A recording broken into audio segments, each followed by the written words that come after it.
anti-abortion, pro-choice or pro-abortion, that's like the line in the sand I have to draw. It's definitely, and I would say that's a lot of the young Christian conservatives that I know, is like that's the number one issue that they really care about and that they do stuff for. Well, what are they doing about it? I mean, from what you're saying.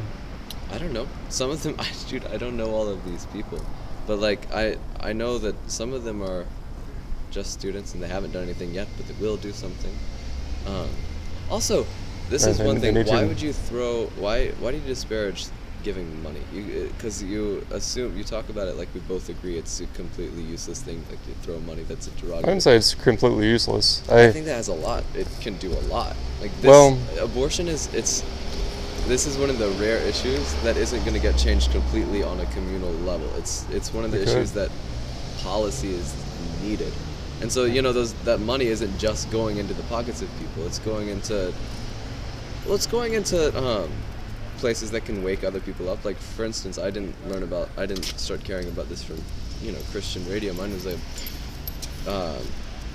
quasi-secular Jew who woke me up about it. And, that's where some of that money goes. And I've got family who work in government tirelessly, inching on legislation to push back abortion.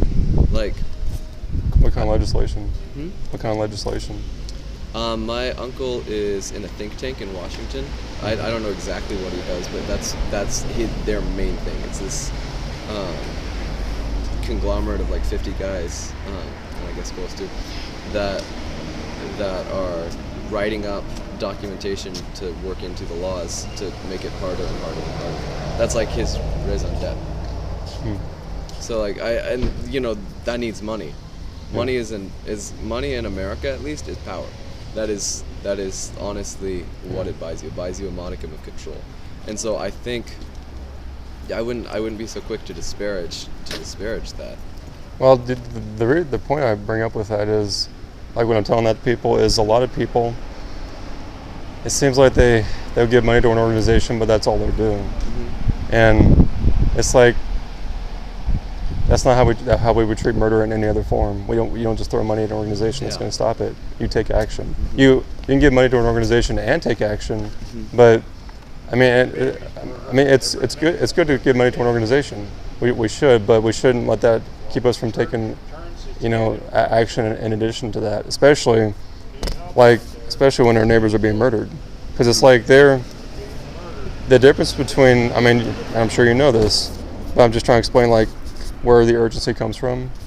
The difference here is, like with homosexuality, with the suicide epidemic, is we don't know when and where, and with pretty much anything else, we don't know when and where our neighbors are being murdered. And here we do, and we know, like, tomorrow.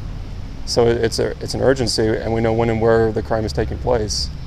And when you know that, you don't just throw money at an organization. You step in and take action. Yeah. And but most Christians aren't doing that. How do I know? Because I've been to many abortion mills over the years, and more Christians aren't out there for the most part. I go out to the streets, there's not many out there, and I've listened to Christian leaders for years, not much urgency. I've been to churches, not much urgency. Actually, really no urgency. I mean, even churches that used to be involved in Operation Rescue and doing rescues, or who used to be involved in going to the abortion mills, they're not doing it anymore. I mean, I've been to churches that are like that. And I'm like, well, they didn't stop murdering children, so why did we stop being obedient? Why did we stop going out? Yeah. Because they're still murdering children, and it's like, do we stop believing that they're murdering our neighbors? And even those who used to be zealous, they went to sleep. And well, that's because zealotry is at least in some part influenced by emotion, and you can't stay in a state of hyper emotion forever. It just doesn't work. Your brain will break. Some stay in it for a pretty long time. No, they do. No, I agree with that, and there are ways to keep stimulating that emotion, or you can wake it up whenever you need it. But it's even so most people are not, they just can't. They can't stay in that state. And also, I've thought a lot about how to completely eradicate. like do more than just saving a few babies, which I want to do and do as well. But it's gonna have to be mass change of public opinion, right? That's what That's we're doing. definitely what it has to. So yeah, I don't think so. I think you're not doing a mass change of public opinion because look, all of the I don't know if you agree with me that this has to finish on this is going to be won on by legislation. No, not at all. You don't think it's going to be won by legislation? No, we waited for 45 years and got nowhere. It's not about no. See, I agree with that, Okay. but that's because the opinion wasn't there. We live in a republic, and so if the opinion is there, there are people who will vote pro-life, right? There are people. All of these people will vote pro-life, right? And so. Well, you know what the problem with that is, though, is they. I mean, I'm speaking from research and experience. Yeah. Is vast majority of pro-life Republicans, they refuse to abolish abortion. They refuse to criminalize it. I think they regulate regulate I'm seeing it. that though right now. There's at least in the younger generation, what I'm seeing, there is a wind with that is becoming quickly the most important issue. Oh, it is, but it's not. It's like, for example, and you can look this up to see what went on there. In Oklahoma earlier this year, just a few months ago, they had an abolitionist candidate, Pastor Dan Fisher, running for governor, and he, as far as I know, he was the first abolitionist candidate in the entire country to run for governor. They had 3 established pro-life Republicans who got over 100,000 votes. For all 3 of them, he got like about 35,000 votes. And like I listened to the debate, or Q&A session, I guess, with all the Republicans, and their response, like all 3 of their responses were pathetic. They didn't say one word about what they would do to end this Holocaust. He did. And what I saw there is typical. Pro-life Republicans, they want to get your vote, but they will refuse to criminalize the murder of children once they take office. I mean, because it's one way to think about it is because they want to stay in power because I agree. do. Yeah. The reason they do that is out of fear of their progenitors, the ones who are pro-choice. Those ones. As soon as we don't need to focus on the people who will vote pro-life already. The ones who are controlling, who are keeping people who are keeping candidates who would already be pro-life, who are keeping them docile, who are keeping them from doing anything. Those are not these people.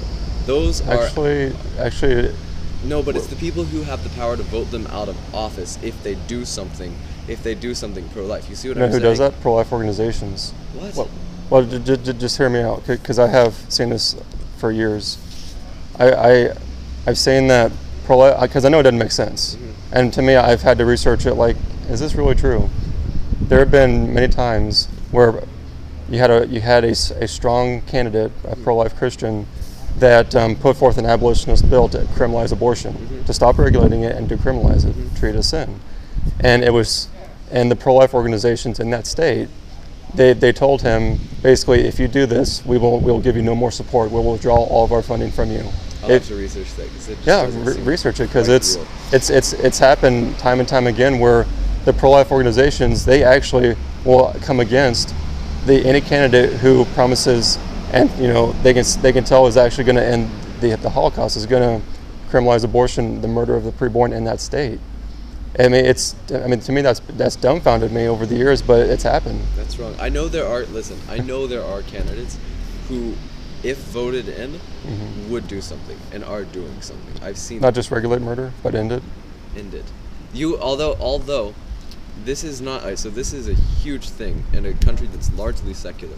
Yeah. I think I would posit that most Christians in the country are largely secular. I would agree. But anyway, so you have to be real with where we are. This is in the 50s anyway. Oh, I know. Yeah, you know what I'm saying? very aware of that. I think there's a different tact, and it's a more dangerous world for Christians, but it's also one where we can play the system, where you can game the system, play the secular system, and it's gonna be a process, which is not fun to hear. That's what I've kind of come to realize, but it has to be a process.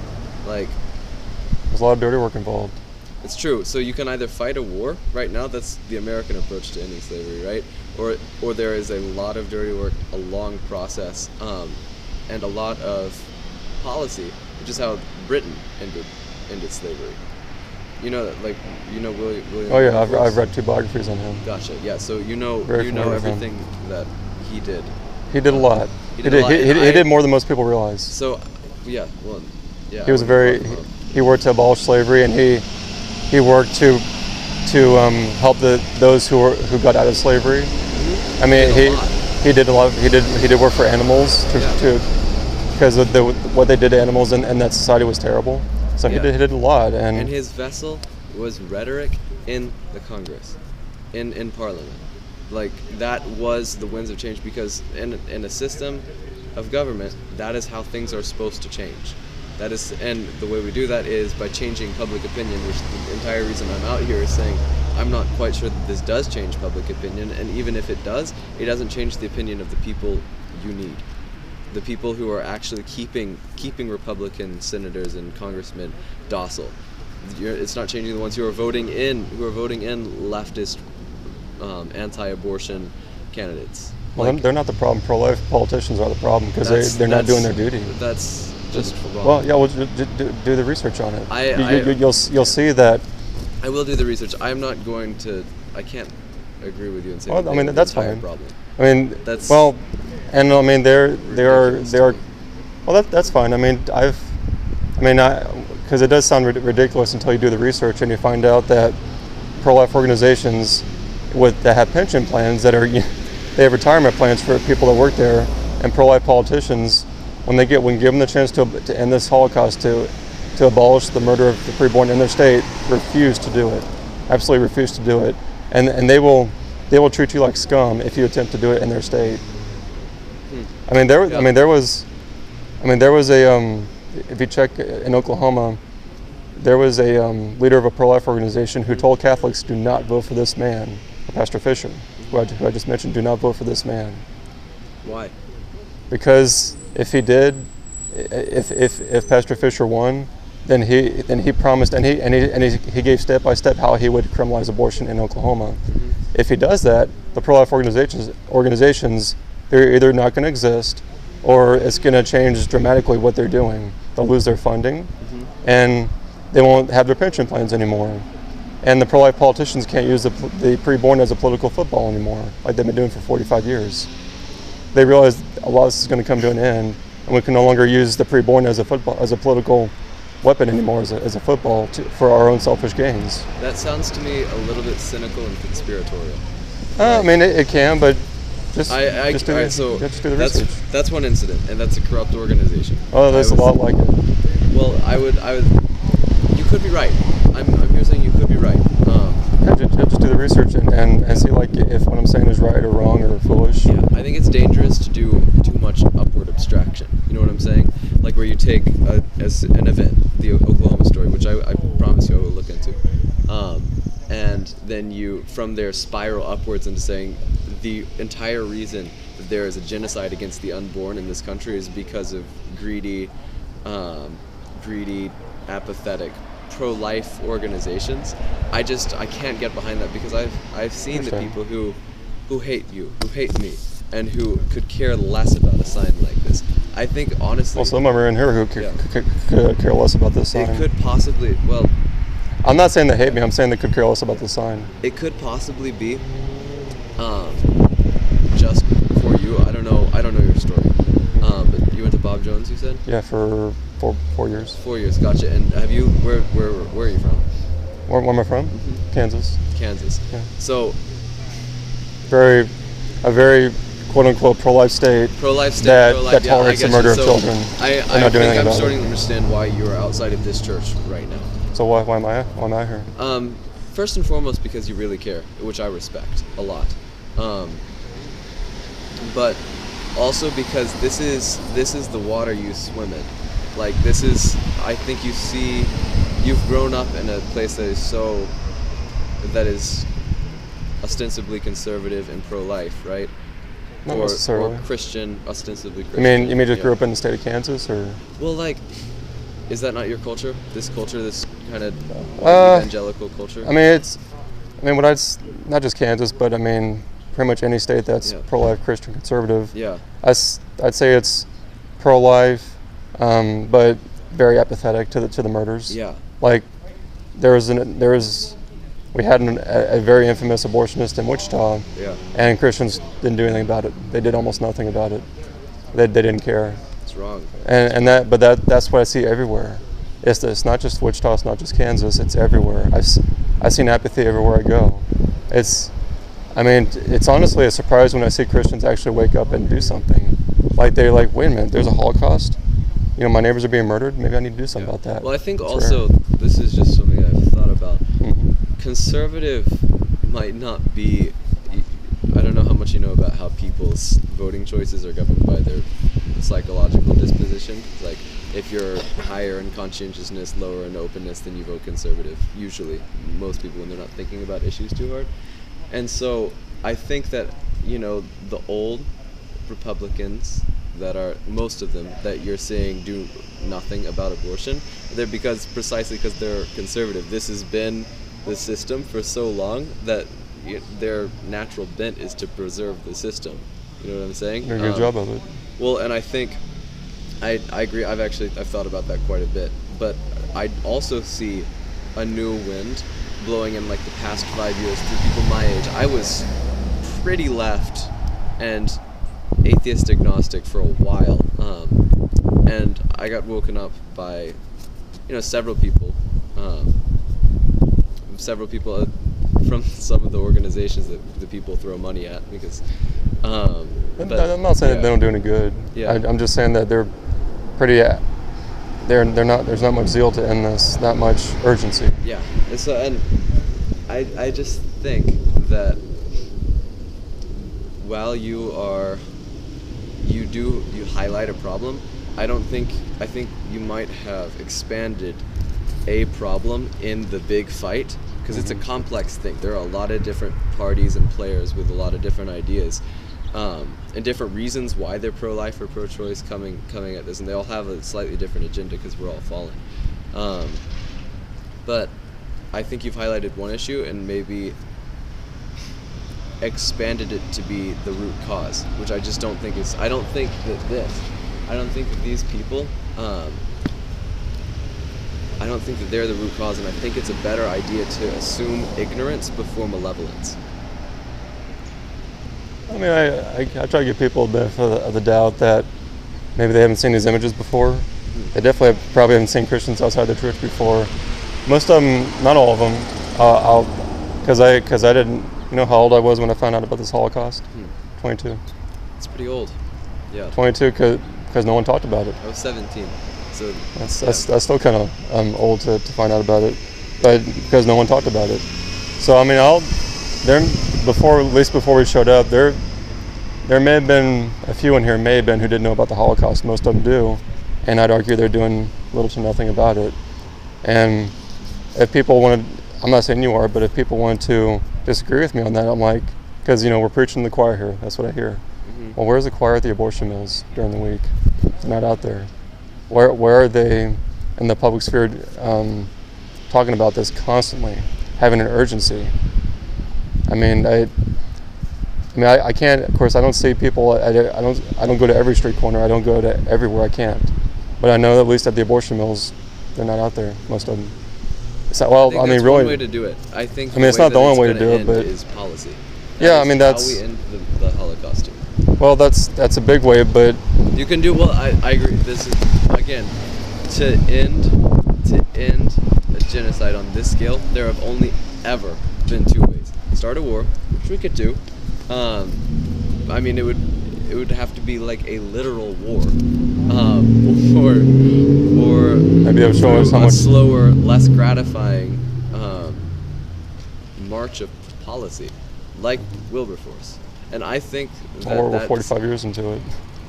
I don't think so. I don't think people have. I think that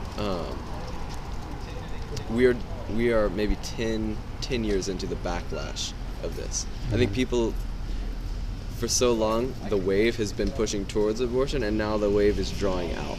And I think we're only 10 years into that. five for any real intensity of that wave. I mean, at least from what I've seen, the abolitionist movement, that abolitionists who've arisen in the last, I don't know, 7-8 years. Before that, I saw no urgency. Yeah, no, I agree. And when they started coming up, because I really found out about it through Facebook and YouTube, and I thought finally there's urgency. Because before that, I saw no urgency in the pro-life movement. And when I saw abolitionists hitting the streets, doing what we're doing and other things, I'm like, these people have urgency. They actually believe abortion is murder, Yeah. and they're acting like it. Because most in the pro-life movement, they don't act with an urgency. Yeah. They may say abortion is murder. They may do some things, but I don't see urgency in what they're doing.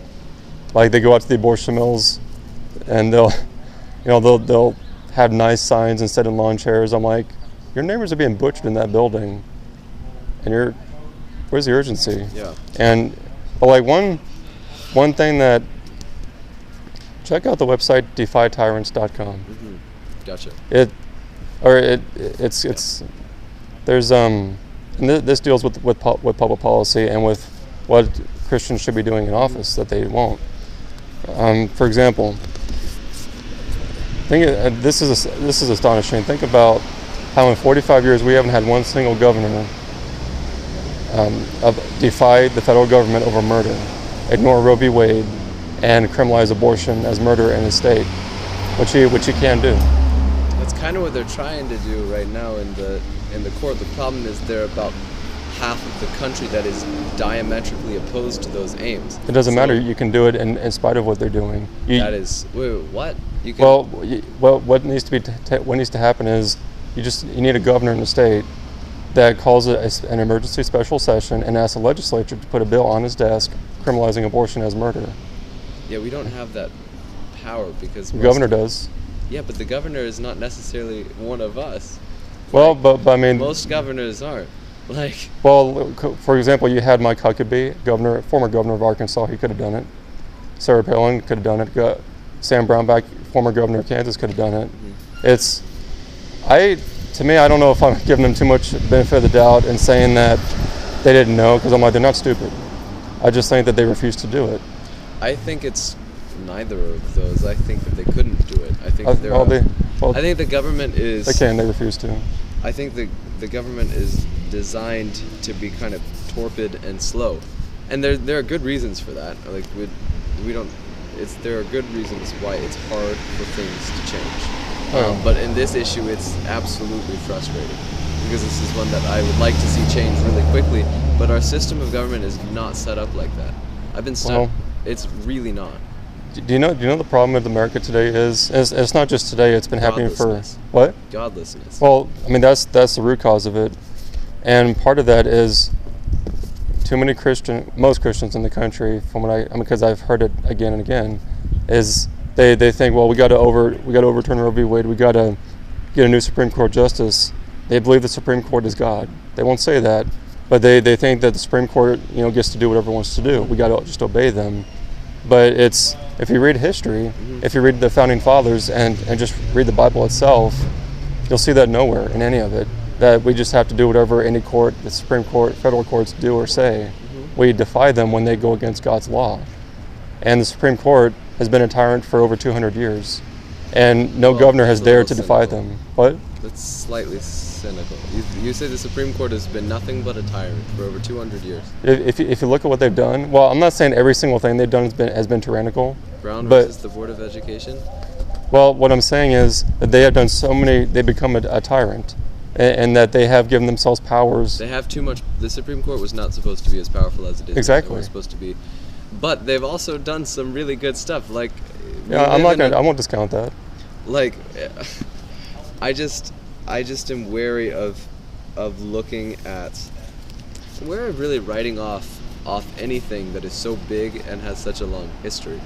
I'm wary of. I have so many issues with the apathetic church and this evangelical tradition that I guess I'm part of now. But I by virtue of humility, because I'm definitely prone to being arrogant,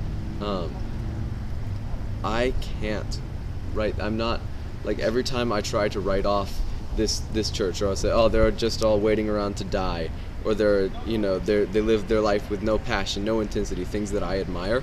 I hear a voice in my heart that says, Boyd, these are my children too, and you don't know them. So I guess, yeah,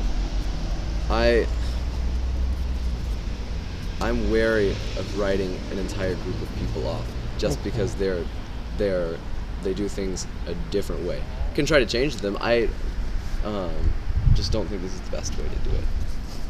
Well, most people don't. Well, yeah. I mean, if there's a better way, I'll do it. But maybe there are people. Maybe some people need to do this. I would prefer. Is there like a pro-abortion church around here? I've been here for like 2 months. Well, if we went there, we'd have a different goal. What would that goal be? Well, it would be to confront to show them what they support. Here, we're not showing people really. I mean, they are supporting this, and if they're not doing anything, silence in the face of evil is evil itself. That's what Bonhoeffer said. Mm-hmm. But we're showing them what they're tolerating, mm-hmm. but also we're asking them for help. You go to a pro-abortion church, you're not going to ask them for help because they already support it. I mean, there may be a few in there, or maybe one person that's not pro-death, that might want to take action. But like here, we're coming to exhort our brethren in Christ to help their neediest neighbors who are being murdered, and also to show them this Holocaust, mm-hmm. and to show them that they need to repent of their apathy, just as we have, and continue to. The reason I say this is because a sign like this has the flavor. I was like, when I first saw you guys, I drove past my friend's dad a couple weeks ago. I was like, oh, so the college church is pro-abortion, right? And well, you might think about their inaction. Well, yeah. So what I'm getting at here is like a sign like this. That's powerful. That's a powerful image. But what kind of, does it have power on someone who already has seen those images? Like, not this. If I had never seen this, I would have been like, whoa, shocking, I need to do something. But I've seen these 1,000 times. Like, yeah, I have too. Yeah, and I would posit that a lot of people in there have seen them 1,000 times. The reason they walk past your signs is like, yeah, I get you. So if but what are you doing? But what are you doing about it? I would infiltrate. Well, some of them are probably doing something. Some of them are. I'm not going to discount that. I mean, they're not the abortion mills. I know because I don't see them out there, and they're not like. Yeah. And they're on the streets. I mean, we should be making. It's not about getting publicity, like for look at me, but we should be on the news, hitting the streets, like all the time, every day, at demanding justice for the preborn. It's not happening. I mean, like you had the Black Lives Matter movement. They cared enough to hit the streets. Why don't Christians care enough about their preborn neighbors to hit the streets constantly? They care enough to hit the streets because it's sexy right now. I mean, but for whatever reason, but Christians won't do that for the most part. I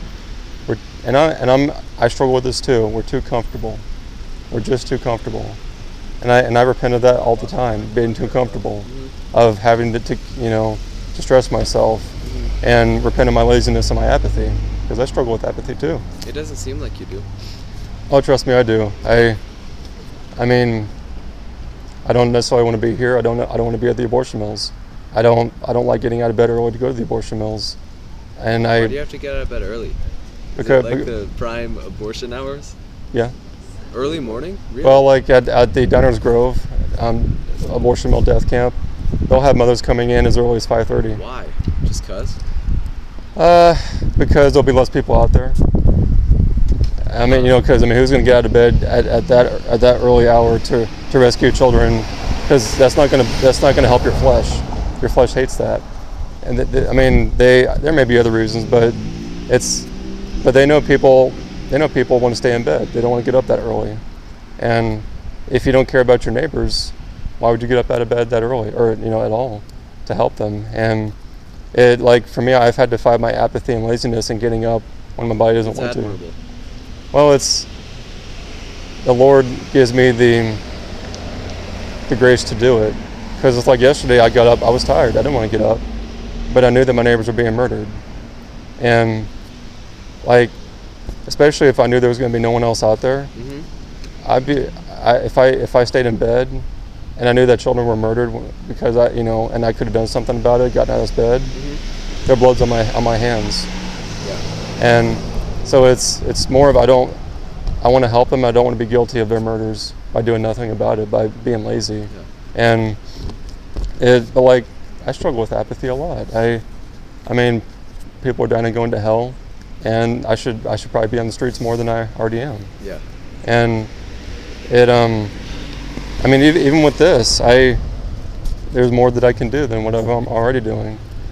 But the point I was making about the Supreme Court is we've got to get past that idea that they can just do whatever they want. Most Christians believe that they say the Supreme, like I've mentioned Roe v. Wade, and they say it's the law of the land. You can't change it. It's like you can. They're trying to right now. But the problem is the biggest push right now. Well, we've been doing this for 45 years. We've had Republican governors. We've had Republican presidents. We've had majority on the Supreme Court. Yeah, but we've time and time again. We've already established that all that time, the Roe v. Wade wave was still rolling in. This pushback, the resistance, because people don't vote with their heads. They vote with their hearts, and they vote with what they feel a part of. So right now, this thing that people like you, like me, we're probably in different facets of the same movement, but there is a pushback of passionate, young, libertarian conservatives. I don't even know if they're all like Republicans. But yeah, I think that's a new thing. I don't think it's fair to say that we've had that for the past 45 years, because we haven't. Public opinion has been getting steadily more left until about, I would say, it reached an impetus maybe 5 years ago. But like, I've got to go back in there because I left my little brother and my friend. They've never been here. But check that's on the website I gave you. Yeah. Research the doctrine of the lesser magistrates. Gotcha. Okay. Because there's a lot of history in there, and it deals with the Supreme Court and with other things, with what the Christian's response should be to when any civil authority abuses their God-given power. Yeah. Do some research on that. Okay, cool. So if I go in there, one thing, this is just what I feel when I see someone holding any placard, because I am part of the generation that has been told, if you want to make a change, you go out and stand outside and protest with placards, and that could be the Women's March or the March for Our Lives or any of those things, the things that are kind of pushed on us, and emotion has to reign supreme. That's kind of the movement that, not the movement, the general feel of my generation. And when my mind has been changed, personally, and it has been changed, and I debate a lot. It's what I like to do. When it has been changed, it hasn't been changed ever by an organization like yours, and maybe that's just me. But it's been changed by people like my roommate, who has passion, but who is there as a friend, and it's a slow process. That is the only time my mind has been changed. Where the seeds that are sown in kindness stay in my brain, in my heart, and they slowly grow, and you come to see, people aren't fighting against your ideas as much as they're fighting against you. I don't think that just could be something, and while these people aren't your allies right now, I agree. I don't think they're necessarily the choir, but they could be. They could be your allies. They could be what? Anyways, they could be your allies, maybe with a different tactic, with like infiltration instead of full-on assault. You mean like go and talk to the pastors and the elders? No. Go in. It's not fast. It's slow. Maybe start going to this church. Have conversations. It's pretty easy to steer conversations towards this issue. Like, hey, it is. I make sure of it. Yeah, definitely. I've done it, and I've been upset over the apathy time and time again. Yeah. I mean, and I wouldn't be opposed to that. My heart can only take so much apathy, and my heart can only take so much of my own apathy. I understand. And I mean, whatever whatever church I get established at, I'm going to talk to them. Yeah. You know, and I'm going to probably beat my head against the wall, but there'll be some in there that may take action, and I'm not going to stop pounding, because it's a good solid church does not ignore this Holocaust. They may read the Bible every Sunday, but a good solid church does not ignore it.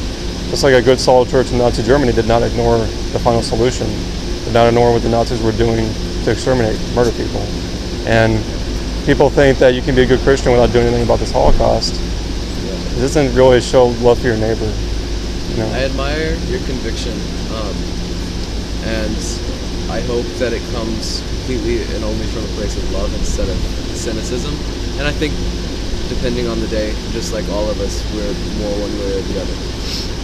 It's been good talking with you. Can I shake your hand? Well, what was your name? Boyd. Boyd? Yes, sir. Okay, Nicholas. Nicholas. Would you? I've already got one. Yeah. Okay. Check out this website. abolishhumanabortion.com. Abolish, gotcha. Or both of them. Yeah. You may have. Yeah. All right. I'll see you. Well, thank you for the talk, Boyd.